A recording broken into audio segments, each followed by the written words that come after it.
श्री शिवाय नमस्तुभ्यम महाराज। सबसे पहले तो मेरी सभी जीजियों को और सभी जीजाओं को शारदीय नवरात्रि की बहुत बहुत शुभकामनाएं। महाराज, आज हम जानेंगे कि शारदीय नवरात्रि में माता रानी का पूजन सभी माताएं बहनें अपने ही घर में बिल्कुल सरल विधि से कैसे कर सकती है। इसी के साथ में ही हम ये भी जानेंगे कि हमें चौकी कहाँ लगानी है, किस दिशा में लगानी है, पूजा हमें किस समय करनी है।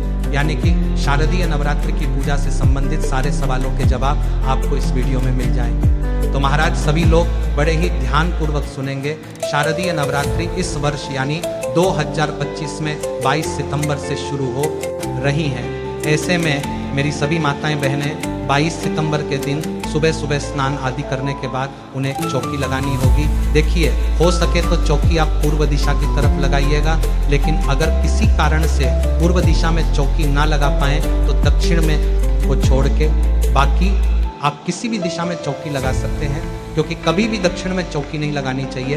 तो इस बात का ध्यान रखिएगा।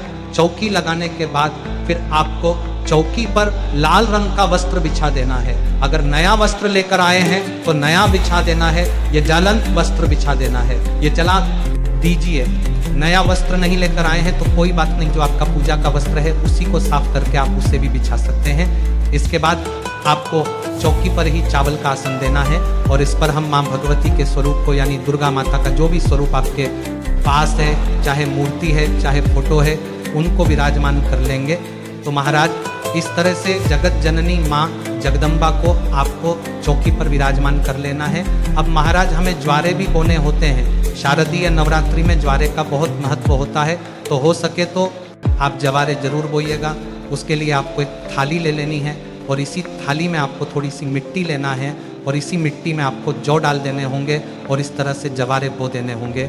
यदि आप चाहे तो मिट्टी का कुंडा ले सकते हैं या आप चाहे तो कोई भी पात्र जार जवारे बोने के लिए ले सकते हैं। अब मिट्टी का कुंडा, बहुत लोगों ने सवाल पूछा है कि क्या हर बार मिट्टी का कुंडा लेना जरूरी है, क्या हम थाली में नहीं उगा सकते? तो महाराज हाँ, आप थाली में बिल्कुल उगा सकते हैं। जवारे बोने के लिए थाली को साफ कर लीजिएगा।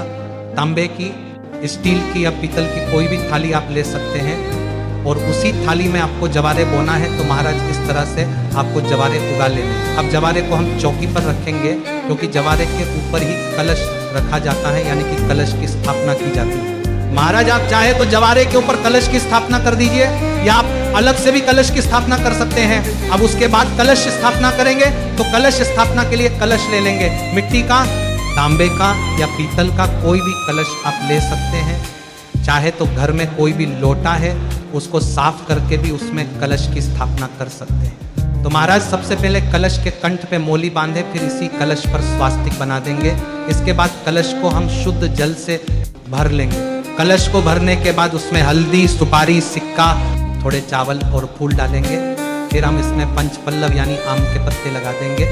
उसके ऊपर ढक्कन रखेंगे और इसको हम चावल से भर देंगे। इसके बाद एक नारियल लेंगे, नारियल पर मोली बांध लेंगे, तिलक करेंगे और नारियल को हम कलश के ऊपर रख के कलश की स्थापना करेंगे। अगर आप खड़ा नारियल रखते हैं तो नारियल का मुख ऊपर की तरफ होना चाहिए और अगर आप लेटा के नारियल रखते हैं तो फिर महाराज नारियल का मुख साधक की तरफ यानी जो पूजा कर रहा है उसकी तरफ होना चाहिए। अब इसके बाद थोड़े चावल का आसन देकर गणेश जी को विराजमान कर देंगे। तो महाराज, इस तरह से मेरी सभी माताएं बहनें कलश और चौकी की स्थापना करेंगी। अब बाद में हम इसी चौकी पर पूजा करेंगे रोजाना। तो देखिए, स्थापना करने के बाद एक देसी घी का दीपक हम जला देंगे। आप चाहे तो आप अखंड दीपक भी जला सकते हैं या आप चाहे तो नॉर्मल दीपक जलाकर भी आप पूजा कर सकते हैं। महाराज, अब दीपक जलाने के बाद हमें हाथ जोड़ के संकल्प लेना होगा कि हे माता रानी, आज से 9 दिन के लिए मैं अपने घर में आपका पूजन व्रत कर रही हूँ या कर रहा हूँ। आप मेरी पूजा को स्वीकार करें और इन 9 दिनों में मुझसे या मेरे परिवार के किसी भी सदस्य से कोई भी गलती होती है तो उसे क्षमा करें। इस तरह से महाराज बहुत प्रेम पूर्वक संकल्प करेंगे। संकल्प करने के बाद फिर आपको अपनी पूजा शुरू कर देनी है। तो महाराज, जो पूजा में हमने देसी घी का दीपक जला दिया है, जल के छींटे लगाकर भाव रूप में हम सभी को स्नान करा देंगे। इसके बाद हम वस्त्र के रूप में गणेश जी को जनेऊ समर्पित करेंगे, साथ में मोली भी समर्पित कर देंगे। अगर जनेऊ नहीं है तो कोई बात नहीं, सिर्फ मोली समर्पित कर सकते हैं। माता रानी को हम चुनरी ओढ़ाएंगे, लाल रंग की नई चुनरी लाएं आप और वह माता रानी को जरूर ओढ़ाएं। इसके साथ ही आप चाहे तो कलश पर भी आप कोई कपड़ा बांध सकते हैं या कलश को भी चुनरी ओढ़ा सकते हैं। आप चाहे तो मोली के साथ चुनरी को बांध भी सकते हैं। उसके बाद सभी को हम रोली से तिलक लगाएंगे। नवरात्रि की पूजा में लाल रंग का बहुत महत्व होता है, तो आप रोली से तिलक जरूर लगाइएगा। यहाँ पर गणेश जी को, माता रानी को, कलश के नारियल को, कलश को, जवारे को और जो हमारा दिया है दिए को, सबको हम रोली से तिलक लगा देंगे। उसके बाद फिर फूल समर्पित करेंगे। नवरात्रि की पूजा में स्थापना के दिन आप फूल जरूर समर्पित कीजिएगा, क्योंकि फूलों का भी बहुत महत्व होता है। और नवरात्रि में फूल आपको किसी भी मंदिर के सामने बहुत आसानी से मिल जाएंगे। घर पे भी अगर फूल है तो कोई भी फूल आप चढ़ा सकते हैं। जो भी फूल आपको मिल जाए वो फूल आप जरूर चढ़ा दीजिएगा। माला है तो माला चढ़ा दीजिए, फूल है तो फूल चढ़ा दीजिएगा। इसके बाद माता रानी को श्रृंगार का सामान समर्पित करेंगे। तो हमारा श्रृंगार का सामान पूरी नवरात्रि में आप किसी भी दिन समर्पित कर सकते हैं। आप चाहे तो माता रानी को पूरे 16 श्रृंगार समर्पित करें। 16 ना हो सके तो 9, 5, 7 या 2 चीज़ें जो भी हो उतने श्रृंगार आप जरूर समर्पित कीजिएगा। श्रृंगार का सामान समर्पित करना बहुत ही शुभ माना जाता है।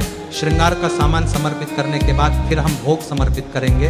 तो देखिए महाराज, स्थापना के दिन हो सके तो पान का भोग आप जरूर समर्पित कीजिएगा। मीठा पान मिल जाए तो मीठा पान समर्पित कर दीजिए, नहीं तो पान के पत्ते के ऊपर पतासा, सुपारी, लौंग, इलायची रख के हम ये समर्पित कर देंगे। इसके बाद हमें भोग में पताशा समर्पित करना है। पतासे का भोग बहुत शुभ माना जाता है। पताशा हो तो पतासा समर्पित कर दीजिए। अगर किसी कारण से पतासा ना मिले तो फिर आप पतासे की जगह मिश्री समर्पित कर सकते हैं। इसके साथ ही आप पंचमेवे का भोग समर्पित कर सकते हैं। हतु फल जो भी मिल जाए उस हतु फल का भोग आप समर्पित कर सकते हैं। तो इनमें से जो भी भोग आपको मिल जाए वो भोग आप समर्पित कर दीजिएगा। इसके बाद हम जल समर्पित करेंगे। हाथ जोड़कर माता रानी से भोग ग्रहण करने के लिए निवेदन करेंगे। और फिर देखिए महाराज, हम भोग समर्पित करने के बाद जो भी आप पाठ करना चाहते हैं, दुर्गा सप्तशती का पाठ करना चाहते हैं, दुर्गा चालीसा पढ़ना चाहते हैं या नवरात्रि की कथा सुनना चाहते हैं, जो भी पाठ करना चाहते हैं वो पाठ कर लेंगे। पाठ करने के बाद फिर हमें हवन करना है। तो हवन करने के लिए हम गाय के गोबर से बने हुए उपले को जलाएंगे। ये उपले आपको बहुत आसानी से मार्केट में मिल जाते हैं। जहाँ पर पूजा का सामान मिलता है ना, वहीं मिल जाएंगे।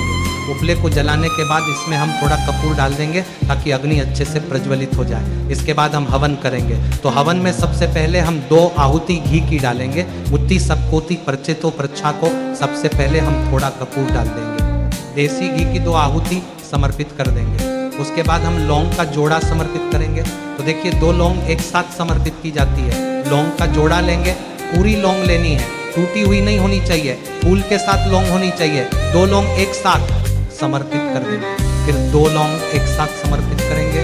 तो महाराज इस तरह से हम लौंग के 2 जोड़े समर्पित कर देंगे।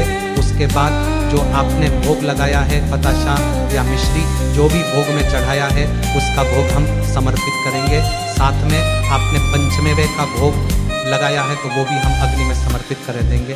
कहते हैं कि अग्नि में जब हम भोग समर्पित करते हैं तो सीधा देवताओं को मिलता है, इसलिए नवरात्रि में अग्नि में भोग समर्पित करना जरूरी होता है। इसके बाद जो भी आपने पान चढ़ाया है, ये पान देखिए हम इसको लपेट लेंगे और जो लौंग है ना वह इसके ऊपर हम लगा देंगे तो एक बीड़ा बन जाएगा। इस तरह से पान का बीड़ा बना के यह पान भी हमें हवन में ही समर्पित कर देना है। तो इसको हम हवन में समर्पित कर देंगे।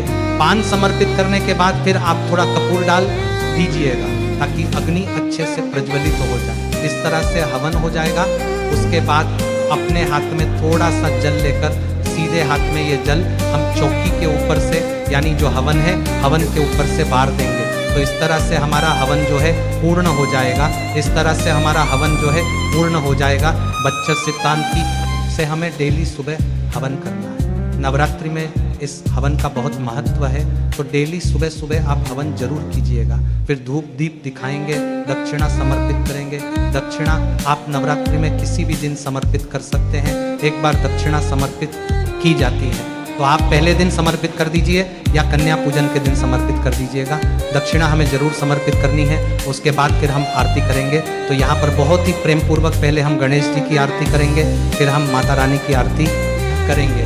माता रानी की जो भी आरती आपको आती हो वो आरती आप कर लीजिएगा। फिर हाथ जोड़कर पूजा में रही कमियों के लिए क्षमा याचना करेंगे और अपनी मनोकामनाओं को पूर्ण करने के लिए माता रानी से प्रार्थना करेंगे। इस तरह से हमें आरती करनी है। आरती करने के लिए माता रानी है वो प्रकार को ये नहीं करता है कि जान अपनी करता है के बाद जो जल का लोटा हमने चढ़ाया है ये हम सूर्य देवता को अर्घ्य दे देंगे। और जो भी हमने भोग प्रसाद चढ़ाया है ये सारा भोग प्रसाद हम घर में सभी सदस्यों को प्रसाद के रूप में बांट देंगे। तो ये सब हमें बांट देना है। चौकी ऐसे ही रहेगी और चौकी पर हम क्या करेंगे, जो हमने श्रृंगार का सामान चढ़ाया है ये चौकी पर ही रहेगा। दक्षिणा भी चौकी पर ही रहेगी, सिर्फ हमें प्रसाद उठाना है। अब महाराज प्रसाद हम पूजा के तुरंत बाद ही उठा के सब में बांट देंगे। इस तरह से हमें पूजा करनी है। पूरे 9 दिन तक हमें इसी चौकी पर पूजा करनी है। शाम को भी आपको चौकी पर दीपक जलाना है और शाम को भी माता रानी को भोग समर्पित करना है। तो इस तरह से हम पूजा कर लेंगे। तो महाराज जो भी माता रानी को अपने घर विराजमान करने वाले हैं वह इसी विधि से करें। श्री शिवाय नमस्तुभ्यम।